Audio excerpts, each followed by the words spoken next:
Hello everyone. ఇప్పుడు మనం ఈ వీడియోలో స్నోఫ్లేక్ లో పర్ఫార్మెన్స్ ట్యూనింగ్ ఎలా చేయగలం అనేది చూద్దాం. ఓకే.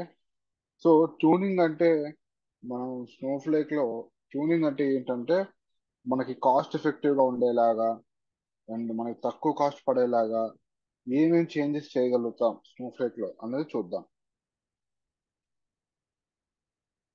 ఓకే, మనకి ఇప్పుడు వచ్చేసి టూ టైప్స్ ఆఫ్ ట్యూనింగ్స్ ఉంటాయి.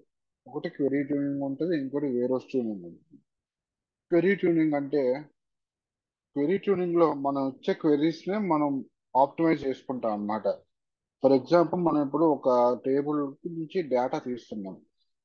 సెలెక్ట్ స్టార్ ఫ్రమ్ అని ఇవ్వకుండా మనం సెలెక్ట్ అని కొన్ని కాలమ్స్ మనకు కావాల్సిన కాలమ్స్ ఇచ్చి select for example name ID from అని ఇచ్చామనుకోండి, మనకి డేటా ప్రాసెసింగ్ కాస్ట్ తగ్గుతుంది. సో ఇది one type of tuning.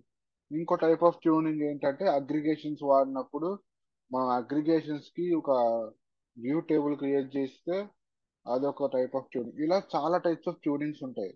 So query tuning అనేది మెయిన్ గా వచ్చేసి ఏంటంటే మనం రాసే క్వెరీలో మనం చేసే చేంజెస్.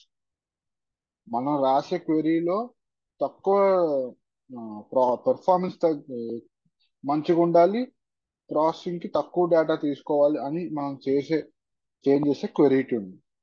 ఓకే. మన క్వెరీ ట్యూనింగ్ కి స్నోఫ్లేక్ లో చాలా టూల్స్ ఉన్నాయి. క్వెరీ యాక్సలరేటర్ ఉంది, క్వెరీ అడ్వైజర్ ఉంది, ఇంకా కొన్ని టూల్స్ ఉన్నాయి. సో ఆ టూల్స్ యూస్ చేసుకొని మనం క్వెరీ ట్యూనింగ్ చేసుకోవచ్చు. ఓకే. నెక్స్ట్ వచ్చేసి warehouse tuning. Warehouse tuning ఏంటంటే మన డేటా లేకపోతే మనం ఎంత డేటా లోడ్ చేస్తున్నాం, అది ఎంత డేటాతో రీడ్ చేస్తున్నాం అన్న దాన్ని బట్టి మన వేర్ హౌస్ పెరగడం తగ్గడం అవుతా ఉంటది. ఓకే.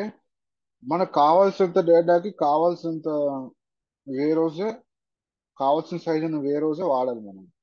ఫర్ ఎగ్జాంపుల్ మనకి వేర్ హౌస్ సైజెస్ తెలుసు కదా, కొన్ని extra small, small, big, large, అలాగ ఉంటాయి. ఓకే. ఇప్పుడు మనకు ఉన్న కొంచెం డేటాకి మనం లార్జ్ అలాంటివి వాడకూడదు. మనకు కొంచెం డేటా ఉంటే మనం ఎక్స్ట్రా స్మాల్ వాడాలి. ఆర్ కొంచెం ఎక్కువ డేటా ఉంటే క్యాచ్ కూడా సరిపోదు అంటే అప్పుడు మనం స్మాల్ వాడాలి.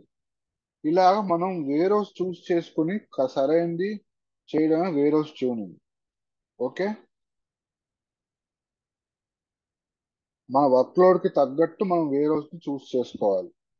అప్పుడు మనకి కాస్ట్ ఎఫెక్టివ్ గా వర్క్ అవుతుంది. ఓకే.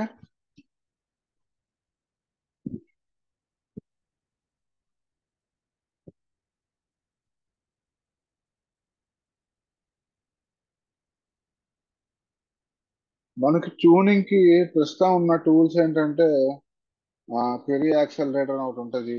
అదేంటంటే క్వెరీ పెర్ఫార్మెన్స్ చూపిస్తుంది మనకి. అంటే క్వెరీ ఎలా పర్ఫామ్ చేసింది, ఎక్కడెక్కడి నుంచి డేటా తీసుకొచ్చింది అది చూపించి, ఇంకా మనకి ఈ క్వెరీలో ఏ లైన్ ఇంప్రూవ్ చేయొచ్చు, ఏ లైన్ వేరేలా రాయొచ్చు అన్నది చూపిస్తుంది. ఇంకా స్నోఫ్లేక్ అడ్వైజర్ కూడా సేమ్ డేటాబేస్ పర్ఫార్మెన్స్, కాస్ట్ తగ్గడం ఎలాగా అన్న వాటి మీద మనకి ఆప్షన్స్ చూపిస్తుంది.